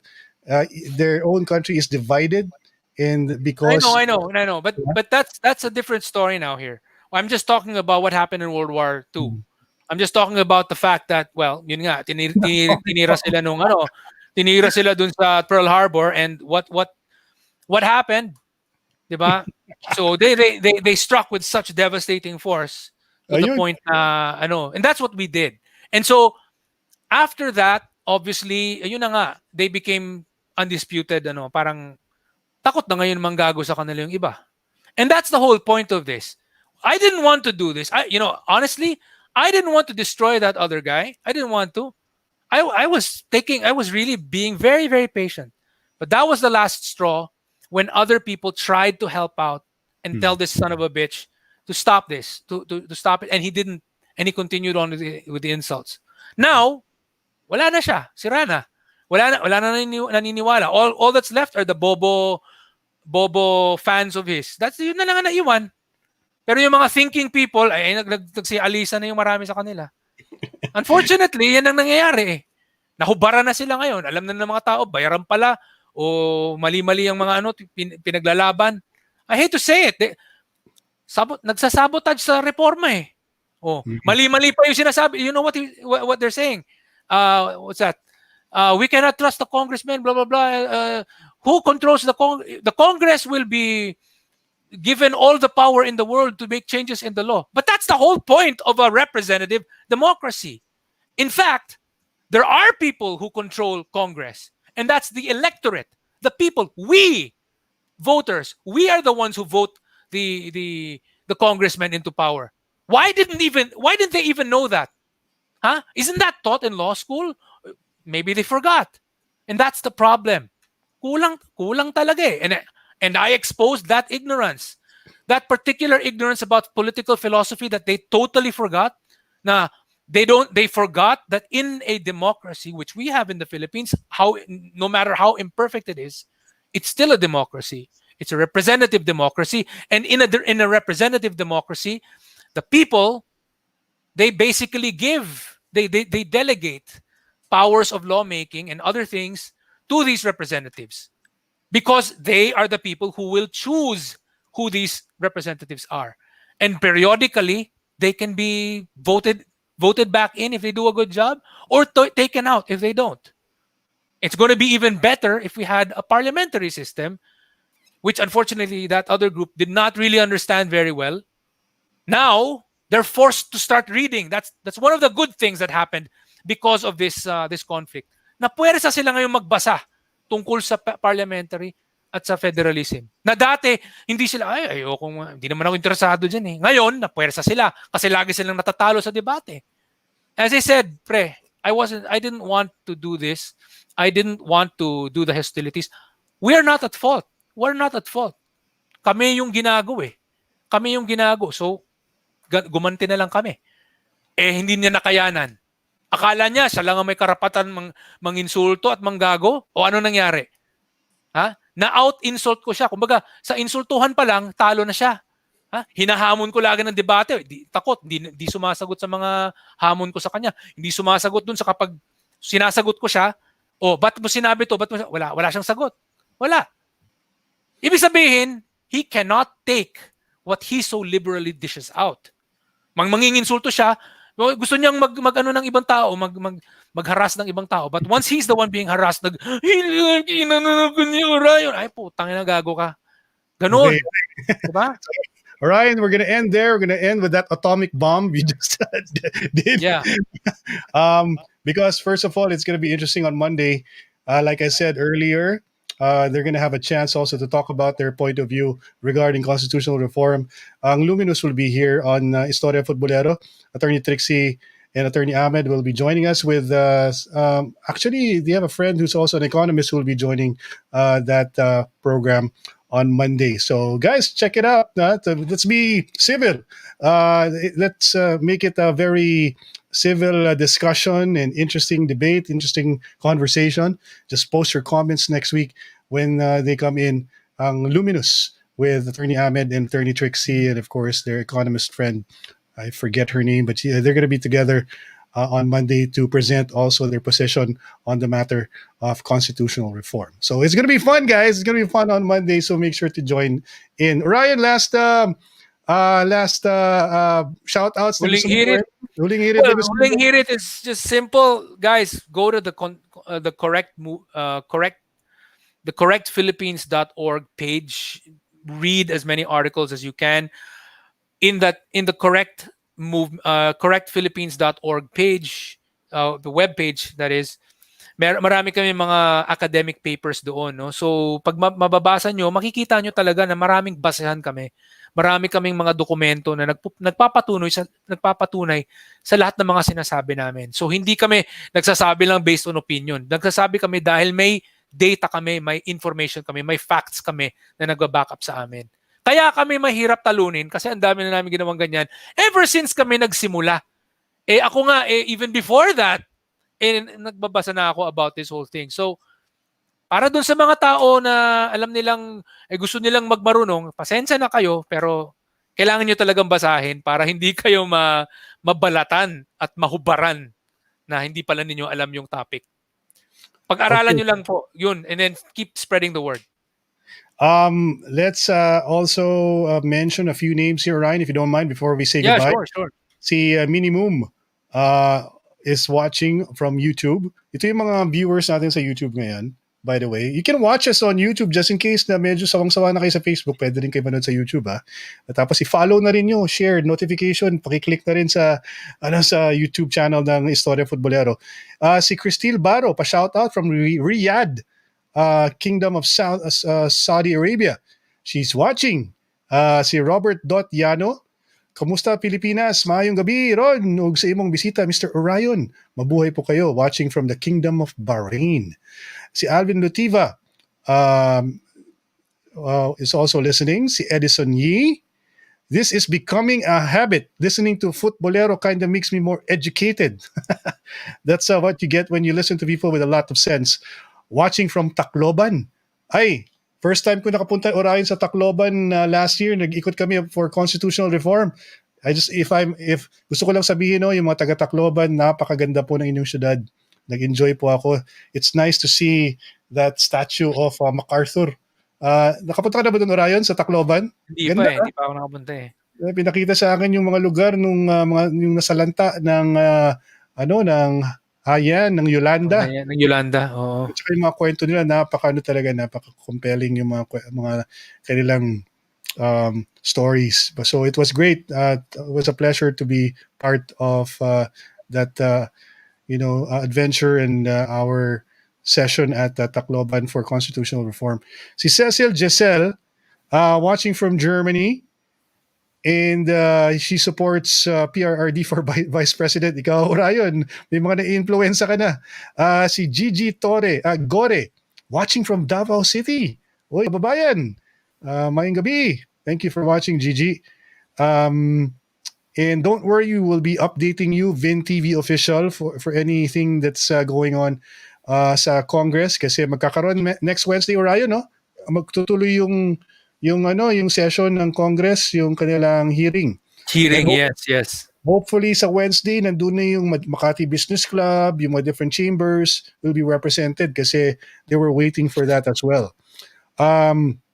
Ladies watching from Hong Kong, si JC89 TV, si Lucille Gabo, and thank you guys, itong mga nandito sa aming YouTube, si Mahar Likain, ay sabi niya, Russian model, may president and prime minister, and federal din po sila.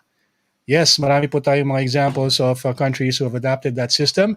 Edwin Lucas says, daughter Duterte, Duterte 2022, the combination ng gusto nila. Jojo Dagmante, Mel SN, watching from South Korea. Anyo nga sa'yo? Si Bean Zay, it will be a great debate, correct movement versus Ahmed. Adrian Tepes, Mel SH, Lawrence Chua, thank you, man, for... May tanong ako si Adrian Tepes. Ikaw ba'y kamag-anak ni Vlad Tepes? si Dracula. Sorry. Sabi ni Adrian, maganda ka daw ng Chippy Orion pag nanood ka sa Monday. Tapos si Wells Guevara, batang 90s ako, self-proclaimed federalist, pero nung tumakbo si Duterte, nagkaroon ulit ako ng pag-asa sa reforma. Meron palang grupo tulad nito, CORE, correct, at iba pa. Kahit papaano, marami na rin ang na-educate. Kapit lang. And Paul Ian, salamat. Jumark Pelissimo, si Adrian Tepes, so na-mention na pala yan, si JV Ko, Faye Fresco, Terence Valhueza. Sabi niya, I actually unfollowed their page today. Hindi ko gets yung reasoning nila. It's a simple general rule and exception rule sa amendment ang pinupush. Okay. Thank you, Terence, for that comment. Rockford Mones, si Mihar Likain, Erickson Paglinawan. Sorry, Orion, kasi paminsan pagtapos ng ating mga programa, doon ko lang nakikita yung mga messages eh. Kasi hindi ko ito nakita. Okay. Pasensya na po, pag hindi ko nakikita mabasa yung mga messages nyo, napaka-importante po ng inyong participation sa aming programang Istoryang futBOLERO. Don't worry, we'll get better in reading your messages kasi paminsan naka-carried away kami ni Orion sa aming pinapag-usapan at hindi na namin napapansin na meron, may magandang comment pala dito kagaya kay si Bean Zay, Bangsamoro is the next Dubai pag naging open FDI tayo. Exactly. Yan ang gusto kong makita. Diba? Inshallah. So, yun. Inshallah ba? Tama ba, Orion? Yun yung inshallah. Inshallah. Inshallah. Yeah. Okay. If God wills it. Tapos, si Monch Navarra, so much learning daw. Sabi niya, Orion. Yun, kaya wag niyo kakalimutan i-check yung mga materyales sa page ng ng Correct Movement. Marami po silang na-imbak na doon. Ng mga videos na pwede niyong panoorin para po magkaroon kayo ng informed ano bang tawag diyan, informed decision whether kung let's just say magkaroon ng plebisito, ay alam niyo ano yung binoboto ninyo at pag nakipagdebate po kayo, well-informed rin po kayo, madali kayo makipag-usap kahit kanino pag pinopromote niyo yung constitutional reform. So thank you so much, guys. That's it for the program. Orion, salamat sa iyong time. Alam ko family that you made it a point to do a blog tonight, and I can only say na I find your exchange with Luminous very amusing. No, to and say the least. it was very educational for a lot of people because I made sure to exploit that. I made sure to exploit that because Filipinos kasi ang style lang. Ang problema, if you just write something na very informative, hindi binabasa ng tao eh. Pero kapag Mm. may konteksto ng may away, people actually read. Mas nagbubusisi yung mga tao, binabasa nila lahat Oo, ng mga detalye. Uy, oo. sinabi pala ni tapos kunyari ako binabalatan ko yung kabilang side, 'di ba? Sabi ko pinapakita ko yung mga mali nila. Sabi mo ganito, pero sa totoo lang ganito ang nangyayari, bla bla bla. Bla. Yung lahat ng ibang tao kasi binabasa nila linya por linya, ayun pala, ganyan pala sa parliamentary system, ganyan pala sa federalism, ganyan pala kapag dumating yung mga foreign investor, dumadami yung trabaho, hindi naman pala sila nag-i-invade. Mga ganun, people learn more when they see that. So, ginagamit ko yan, ini-exploit ko yung opportunity ng mga ganyang away-away para magdagdag ako ng impormasyon. And At saka ano rin lumalabas, natutunan ko rin, pupwersa yung iba na mag-aral. napag-usapan din natin yan Orion kanina off air, yung term na dialectics ng sa economic theory or sa political science pala, na if there are two truths and you want the higher truth, it has to talagang you have to initiate debate, even arguments with others, hoping that the best idea comes out. Yun yung dun yung pinakamagandang nangyari sa balitaktakan or banatanin yung dalawa ng ating makasamahan rin sa Luminous. But wag po tayo mag-alala, no? Lahat tayo, we're on the same boat. We're on the same boat that's I hope called so. I hope so. sigurado ako mga kaibigan naman natin din yan sila Attorney Trixie at Attorney Ahmed. Ano naman talaga sila yan, mga talagang Duterte, PRRD actually, loyalist yung mga yan. They want to support the president. But of course, part of supporting something, you also need to question if you don't have to agree with everything that he wants to do. That's the thing Wag about lang nila sanang sabotahin. Wag na lang sana ah, nilang wag ka isabotahe. mag-alala. Sana, ha? Yun lang. Wag. 'Di So ba? guys, Yun lang. wag ka mag-alala Ryan. Ano yan, magiging magandang usap-usapan yan sa Monday pag nandito na si Attorney Trixie at saka si Attorney Abed. Mag-enjoy tayo sa ating conversation with them. And of course, with the participation of the people from Correct Movement, like I said, dapat let's make sure that it's academic yung conversation and very fruitful and civil ang conversation. So, that's it. Guys, maraming salamat. Orion, mabuhay ka, bro. Enjoy your Thank weekend. you. Tapos, guys, stay safe ha. Hindi pa tapos yung pandemya, hindi pa na-distribute yung mga vaccine. Pero darating na daw yung Seneca. Sana ba? Tama ba? Ano yung Chinese vaccine darating with the Pfizer also vaccine sa February 20 according to Secretary Galvez. Please do check out the PNA Facebook page. They have the details on the news on the vaccines. They will arrive in the Philippines February 20. And while we're waiting for the vaccines lang, sundin po natin yung mga guidelines ng DOH. Bawal ang walang mask. Isanitize ang kamay. Maghugas po tayo ng kamay madalas ha. Dalasan po natin paghugas ng kamay and distansya ng 1 metro. Alamin ang totoong impormasyon, bawal ang fake news. Huwag po tayo magkalat ng mga anti-vaxxers na comments on Facebook dahil hindi po nakakatulong yan. Marami pong lives that will be endangered if we share all these negative things about the vaccine.